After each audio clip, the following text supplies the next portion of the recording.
Doctor साहब मेरा वजन है 72 किलो।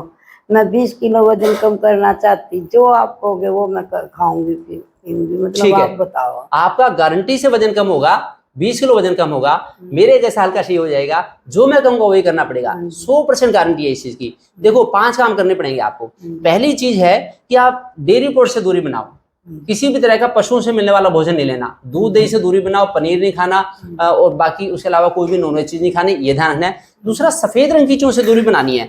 जैसे आलू होता है, आलू जड़ता पैदा करता है शरीर के अंदर, ये जाके चिपक जाता है, पसर जाता है। आयुर्वेद में आलू को सबसे निकृष्ट कोटि का कंद बताया गया है, तो इसलिए आयुर्वेद की बातों को मानेंगे तो हमारा सारा खान पान बड़ा सुरक्षित हो जाएगा, सदा हो जाएगा। तो इसलिए आलू से दूरी बनाओ, केले से दूरी बनाओ, फिर इसी तरह से सफेद रंग की जैसे गोभी हो गई, मूली हो गई, ये हो गया, फिर चावल हो गए, इनसे दूरी बनानी पड़ेगी, बड़ा फायदा मिलेगा। फिर कोई भी जंक फूड नहीं लेना आपको, किसी भी तरह का जंक फूड, कोई भी cold drink, soft drink, biscuit, bread, रस, बेकरी की चीज, कोई ये चीज नहीं लेनी। इसी तरह से फ्रिज का पानी नहीं पीना, आपको ये ध्यान रखना पड़ेगा। बाकी तो केवल आपको खाना क्या है, हरी सब्जियां खाओ, हरी सब्जी खाओ, इस तरह मौसम का फल खा लो, खिचड़ी दलिया वगैरह खा लो, ये ध्यान रख लो, इस चीज का फायदा उठाना पड़ेगा। उसके अलावा इंटरमीडिएट फास्टिंग फॉलो करनी है आपको। इंटरमीडिएट फास्टिंग केवल 8 ही घंटे खाना खाना है, सुबह 10 बजे से पहले कुछ मुंह में नहीं डालना, शाम को सूरज छिपने के बाद नहीं खाना, ये खाने का बात होगी। अब है 5 बातें थी, एक तो ये खाना और ये नहीं खाना, फिर केवल 8 घंटे खाना खाना है। उसके बाद ये ध्यान रखना आपको कि शाम के खाने के बाद 3-4 किलोमीटर की सैर जरूर करके आओ। आज 1 किलोमीटर की कर लो, अगले हफ्ते 2 किलोमीटर की, शरीर में हिम्मत आ जाएगी सैर करने की, धीरे धीरे करके बढ़ाते रहोगे। फिर 3-4, फिर आपको 9-10 बजे तक जरूर सोना पड़ेगा। जो इंसान 9 से 12 की नींद पूरी ले लेगा, उसे 100 साल तक कभी बीमारी हो नहीं सकती। 9 से 12 जो पहर है रात्रि का, ये नींद के अच्छा क्वालिटी की नींद का पहर है, ये जरूर लेनी चाहिए। फिर सुबह उठना पड़ेगा आपको 4 बजे, सुबह 4 बजे उठकर निहाल हो जाओगे आप। 4 बजे उठ के एक तो बॉडी की मालिश करो, तिल के जरिए से पूरी शक्ति आ जाएगी, सैर करने की, योग करने की हिम्मत आएगी। नहीं तो शरीर वो रहता है, आलसी सा शरीर रहता है। तो सुबह उठते ही पहले मालिश कर लो पूरे शरीर की, फिर नहा लो 3-4 बाल्टी पानी से, नहाओ तिल के तेल से। तिल का तेल सारे शरीर के अंदर तक चला जाता है और सारी ग्रंथियों को, थायराइड को, लीवर को, पैनक्रियाज को शुद्ध करता हुआ आता है। ये हमारी थायराइड है, ये हमारा लीवर है, ये हमारा पैनक्रियाज है, ये ग्रंथियां सारी अंदर से धुलाई हो जाती है, इनके तिल के तेल से मालिश करने से सफाई हो जाती है, ये करना पड़ेगा। उसके बाद आप करो योग। आपको 2 घंटे तो योग करना है। कपाल भाती के जो एक धक्के लगेंगे ना कस कस के, उसे लीवर की वर्जिश हो जाएगी, आंतों की लीवर की। चलना तो बड़ा आसान है, चलिए, लेकिन उसे लीवर की तो वर्जिश नहीं होती। कपाल ऐसे, फिर अनुलोम विलोम, ये हार्ट को और लंग को, हार्ट की ब्लॉकेज खोलेगा, सारा ऑक्सीजन मिलेगी पूरे शरीर को।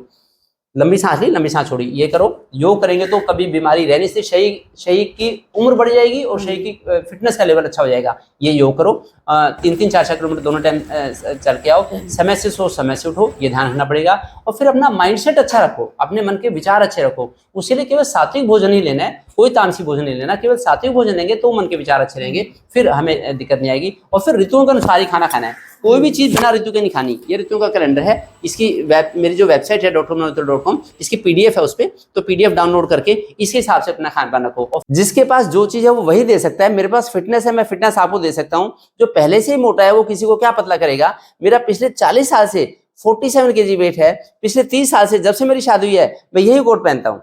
फिर अब तो कमाल की बात है कि 6 जुलाई से लेके 1 नवंबर तक चतुर्मास आ रहा है। तो चतुर्मास का तो बहुत ज्यादा महत्व है भारत की संस्कृति में। भगवान राम ने भी चतुर्मास रखा था, देखिए, है ना। तो उन्होंने रखा तो हम क्यों नहीं रखेंगे। और मैं तो पिछले 30 साल से, हम लोग 2 टाइम खाना खाते थे और सुबह 4:15 बजे उठते थे। अब चतुर्मास जब से रहते हैं तो चतुर्मास में तो हम एक ही टाइम खाना खाते हैं। लगभग 8 साल हो गए हमें, तो निहाल हो गया हमारा शरीर, बड़ा निरोगी हो गया। और ऊपर से अब तो हम कुंभ के मेले से नहा के आए, तो लगभग अब तो 1.5 टाइम खाना खाते हैं, 2:30 बजे उठते हैं हम सुबह, और उससे पूरा दिन एनर्जेटिक रहते हैं। तो इसलिए समय से उठना, समय से सोना, अपना खान पान का संयम रखना, इससे बड़ी कोई चीज हो नहीं सकती। कुछ दिनों के लिए ये हेल्प ले लो आप कि त्रिफला की बटी आती है, त्रिफला टैबलेट, ये त्रिफला की गोली, एक गोली सुबह शाम ले लो। ये भारत के जनौषधि केंद्रों में, भारत के हर शहर में जनौषधि केंद्रों से केवल 30 रुपए की डिब्बी मिलती है। इससे सस्ती और इससे अच्छी पूरी दुनिया में की मिल नहीं सकती। कि WHO से अप्रूव्ड टैबलेट है, ISO के स्टैंडर्ड को क्वालिफाई करने वाली है। इससे आपको बड़ा सहारा मिलेगा। इससे मतलब आपका इस चतुर्मास में ही ये आपके लिए गोल्डन अपॉर्चुनिटी है, सीधा 20 किलो वजन कम हो जाएगा। जैसे आपकी शादी हुई थी वो शरीर था जो उसमें, वही शरीर अब हो जाएगा। आपके हाथ में है, डॉक्टर से भीख नहीं मांगनी कि मेरा डॉक्टर वजन कम करेगा। ये सारे काम आपको करने हैं। डॉक्टर से तो गाइडेंस लेनी है, उनसे तो सलाह लेनी है कि भाई मैं क्या करूं। ये मैंने आपको बता दिया। मैं चाहता हूं कि सारी दुनिया को आप बताओ कि हाँ देखो भाई ये सच्चाई है। और 20 किलो वेट कम हो गया। पिछले 25 सालों में मैंने 10 लाख मरीज देखे हैं। ज्यादातर मरीज 90% मरीज गलत खान पान गलत रहन सहन से होते हैं। और मोटापा जो होता है वो इस समय हमारा शेप पोला पोला हो गया है, जैसे मोबाइल की बैटरी, अगर मोबाइल की बैटरी टाइट है तो अच्छा काम करेगी, अगर पोली पोली होगी फिर क्या काम करेगी, तो गई काम से। तो इसलिए कॉम्पैक्ट हमारा शरीर रहेगा तो हमारी मुट्ठी में रहेगा, नहीं तो बेकाबू हो जाएगा शरीर, किसी काम का नहीं रहेगा। तो शरीर जब तक रहे तो कॉम्पैक्ट ही रहना चाहिए, उसके लिए हमें कस के रखना पड़ेगा, उसे चौकन्ना होकर रखना पड़ेगा, ये ध्यान।